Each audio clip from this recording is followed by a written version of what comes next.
Hello hi, कैसे हैं आप सभी लोग। एकदम से जबरदस्त हैं। आज का अपना टॉपिक यहाँ खुद पता चलेगा तो क्या है। देखो भैया, आपका टॉपिक जो है वो कुछ इस प्रकार है। आपने देखा होगा कि जैसे कि हम टॉर्च है, टॉर्च को किसी शीशे पर डालते मारते हैं तो दिखाई देता है कि लौट करके वापस जाती है। जैसे कभी कभी हाथ में वॉच बंदी होती है घड़ी, तो उसके शीशे से हम किसी के मुंह पर लाट मारते हैं, चमक मारते हैं, शीशे से मारते हैं, घड़ी से मारते हैं। ऐसी हरकतें आप लोगों ने खूब की होंगी। तो वो हरकत किसकी वजह से होती है, इस बात को हमें आज समझाना होगा। उस हरकत का क्या नाम है विज्ञान की भाषा में, उस चिड़चिड़ेपन को क्या कहते हैं जिससे लोग एक दूसरे को चढ़ाते हैं। देखा होगा ना, किसान लोग होते हैं पानी में जब भरा में चलते हैं, बड़े पानी चलता है नाली में, उसमें पानी के टॉर्च मारते हुए दिखाई देता है कि टॉर्च इधर से आगे टकरा से दिखाई दे रही है ऊपर की ओर। इस प्रकार से जैसे कि बता दूं आपके लिए, अगर आपने कुछ चिकना का ले लिया, कुछ शीशा है, इसे एक साइड पॉलिश की गई हो, अगर हम पॉलिश नहीं करेंगे तो पूर्ण तरीका से प्रकाश लौट कर नहीं जाएगा ना, कुछ हिस्सा नीचे निकल जाएगा। इसलिए हम क्या करेंगे, कुछ पॉलिश कर देंगे, उसे पेंट कर देंगे, कोई ना कोई पेंट कर देंगे। और पेंट करने के बाद जब प्रकाश की किरण इधर से आती है और इधर जाती है, ये आएगी और ये टकराने के बाद वापस टकराने के बाद वापस लौट जाएगी। तो ये जो इस प्रकार प्रक्रिया होती है, तो इस विज्ञान की भाषा में कहा गया है प्रकाश का परावर्तन। तो आज का जो टॉपिक था वो था प्रकाश का परावर्तन। प्रकाश का परावर्तन, रिफ्लेक्शन ऑफ लाइट। प्रकाश का परावर्तन। तो प्रकाश का परावर्तन क्या होता है, ये बताया गया कि जब कोई प्रकाश किरण, ये प्रकाश किरण है, का नाम दे रहा हूँ प्रकाश किरण, कहाँ से आएगी, कोई प्रकाशित स्रोत से आएगी। एक कोई ना कोई स्रोत तो होगा, है मान के चलो है सन है, सूरज है, इससे लाइट आएगी, या टॉर्च ले लो, कुछ भी ले लो, ठीक है। तो ये प्रकाशित स्रोत है जिससे ये लाइट निकलती हो, यहाँ से प्रकाश निकलेगा, इधर चलेगा और आने के बाद किसी चिकने तल से टकराएगा और टकराने के बाद वापस लौट जाएगा। तो तुम्हें एक चीज दिखाई दे रही होगी, इधर से आया एयर में और एयर में वापस लौट गया, ये एक माध्यम से आया और उसी माध्यम वापस लौट गया।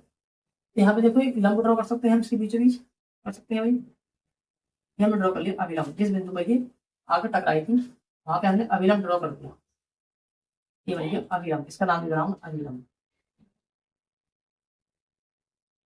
जो किरण आती है इसे बोलते हैं हम आपतित किरण, आपतित किरण। और जो टकराने के बाद वापस जाती है इसे बोलते हैं हम परावर्तित किरण, परावर्तित किरण। तेरी बात समझ में आएगी, इसमें कौन क्या है ये वाली बात समझ में आएगी। इसे जिस पॉइंट पर आगे मिलती है इसे हम कह देते हैं आपतन बिंदु। कौन सा बिंदु, आपतन बिंदु, इंसिडेंट पॉइंट, ठीक है। अच्छा दूसरी बात, अविलंब कह दो या परावर्तक तल, अविलंब कह दो या परावर्तक तल और उसमें से होगी एक किरण, तो इस किरण और अविलंब के बीच में जो एंगल बनेगा उसे बोलते हैं हम, आने वाली किरण से बनना है तो इसे बोलते हैं हम आपतन कोण, आपतन कोण। और इसे लिखते हैं हम आई से, इसका नाम होता है इंसिडेंट एंगल। ये टकराकर वापस जाती है इसे बोलते हैं हम परावर्तक कोण, इसे लिखते हैं हम आर से, रिफ्लेक्टिव एंगल, रिफ्लेक्टिव एंगल और परावर्तक कोण, परावर्तन कोण। तो ये एंगल अविलंब और इस रेखा के बीच बनता है, या फिर हम किरण और परावर्तक तल के बीच भी एंगल को बना सकते हैं। सबसे पहले मैंने सब बात आपको बता दी, ये क्या है, चिकना तल है, कोई चिकना तल है।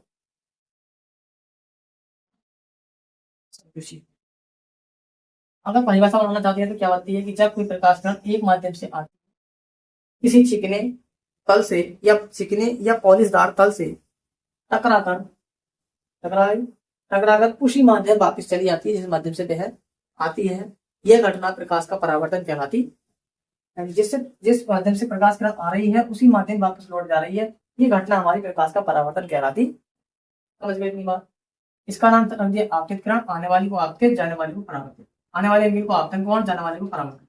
ये हो गया अभिलंब, ये है वो बिंदु, इस बिंदु पर ये लाइट टकरा रही है, आपतन बिंदु। ये है वो चिकना तल, या लिख सकते हैं हम पॉलिशदार तल, पॉलिशदार तल, ठीक है भाई। इसके बाद पॉलिश की गई होती है, ये प्रकाश का परावर्तन हो गया। परिभाषा आप सब लिख सकते हैं या याद कर सकते हैं, लिखने की कोई जरूरत नहीं है। जब कोई प्रकाश किरण, जब कोई प्रकाश किरण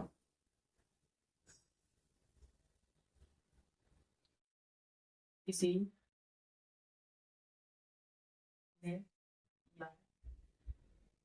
पॉलिशदार तल से टकराती है तो टकराने के बाद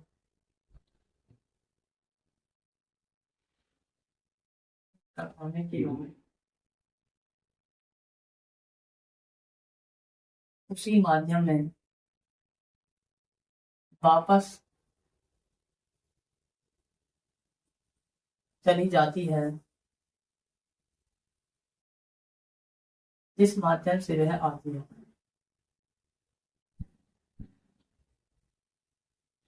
यह घटना प्रकाश का परावर्तन, प्रकाश का परावर्तन कहलाती है। ये घटना क्या कहलाई है? प्रकाश का परावर्तन।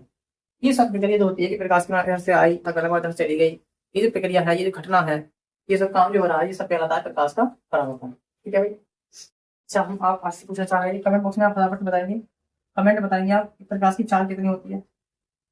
कमेंट बॉक्स में बताएंगे आप प्रकाश की चाल, किस चाल से ये प्रकाश आया है और किस चाल से ये गया है।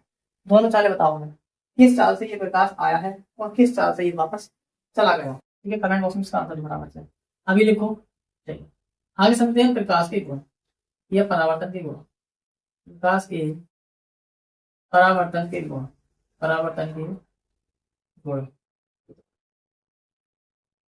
खाली इतना तो परावर्तन के गुण तो चल रहा है। ठीक है, प्रकाश के परावर्तन के गुण या हम ऐसे कह सकते हैं प्रकाश के परावर्तन के नियम भी कह सकते हैं। तो कह सकते हैं नियम भी कह सकते हैं। ठीक है, परावर्तन के नियम भी कह सकते हैं, परावर्तन के गुण भी कह सकते हैं, नियम भी ले सकते हैं। कभी कभी नियम नाम से पूछ लिया तो भी घबराने वाली बात नहीं। तो पहला नियम क्या होता है भी देखो भाई, आवर्तन कौन है आई, दूसरा कौन है परावर्तन। तो जो इस भुजा को हम इस पॉइंट से डाल रहे हैं, अगर मैं इसे ऐसे डालूं, ठीक है ध्यान सब है ना, अगर मैं इसे ऐसे डालूंगा ये ऐसे टकराएगी, टकराने के बाद इसी एंगल पे जाएगी जिस एंगल से ये आ रही है। यानी कि आपतन कोण और परावर्तन कोण दोनों हमेशा एक दूसरे के बराबर होते हैं, ध्यान रखना। अगर ये प्रकाश स्रोत यहाँ है, अगर धीरे धीरे प्रकाश स्रोत इधर करोगे तो ये लाइन जो है ये वाली दूसरी इधर की तरफ सरकती रहेगी, सरकती रहेगी, सरकती रहेगी, इस तरह से दोनों नजरिए मिल जाती है। जैसे कि सुना होगा आपने कि जब सूरज हमारे सिर के ऊपर होता है तो हमारी परछाई बिल्कुल हमारे पैरों में बनती है ना, पूरी बॉडी फुल बॉडी की परछाई नहीं बन पाती। क्यों? क्योंकि लाइट आ कहाँ से रही है? ऊपर से। जब वो ऊपर से पड़ती है सिर पर तो लाइट लौट कर कहाँ जाएगी? सीधी उसी पे जाएगी, इसीलिए परछाई नहीं बनती है। थोड़ी सी पीछे होगा सूरज तो हमारी परछाई बनेगी। ठीक है, जैसे कि दिखाई दे रहा है, देखो मार्कर दिखाई दे रहा है, इसकी परछाई बन गई। देखो अभी इस तरह से है तो दिखाई दे रहा होगा आपको ये मार्कर। अगर मैं इसे धीरे धीरे ऐसा कर दूं, ऐसा, तो दिखाई देगा कि मार्कर की नोक गायब हो गई है, इस मार्कर की नोक गायब हो गई है। तो ये यही वजह है। तो पहला तो नियम यही है कि आपतन कोण हमेशा परावर्तन कोण के बराबर होता है। ठीक है भाई, आपतन कोण तथा आपतन कोण तथा परावर्तन कोण, परावर्तन कोण दोनों हमेशा एक दूसरे के, हमेशा एक दूसरे के बराबर होते हैं, बराबर होते हैं। एक दूसरे कैसे हैं? बराबर होते हैं। जैसे मैं बताऊँ, एंगल आई बराबर हो जाएगा एंगल आर के, एंगल आई बराबर हो जाएगा एंगल आर के, आपतन कोण बराबर हो जाएगा परावर्तन कोण। इतनी बात याद रह जाएगी, बोलो तेरा कुछ याद रहेगा। चलिए अगला दूसरा नियम क्या होगा इसका? दूसरा नियम देखो, देखो आने वाली किरण है, जाने वाली किरण है, अभिलंब है, आपतन बिंदु है, तीनों के तीनों ये चारों के चारों क्या है? एक ही तल में स्थित है, किसी का कोई तल चेंज नहीं हुआ है।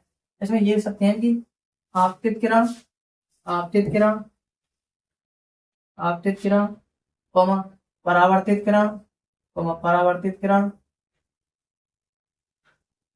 तथा अभिलंब, तथा अभिलंब, तीनों एक ही तल में, तीनों एक ही तल में, एक ही तल में स्थित होते हैं, तीनों एक ही तल में स्थित होते हैं, तीनों एक ही तल में स्थित होते हैं। भाई इसके दो ही नियम है, ठीक है, याद रखोगे दोनों नियमों को कि आपतित किरण, परावर्तित किरण, अभिलंब तीनों एक ही तल में स्थित है। दूसरी बात, आपतन कोण हमेशा परावर्तन कोण के बराबर होगा।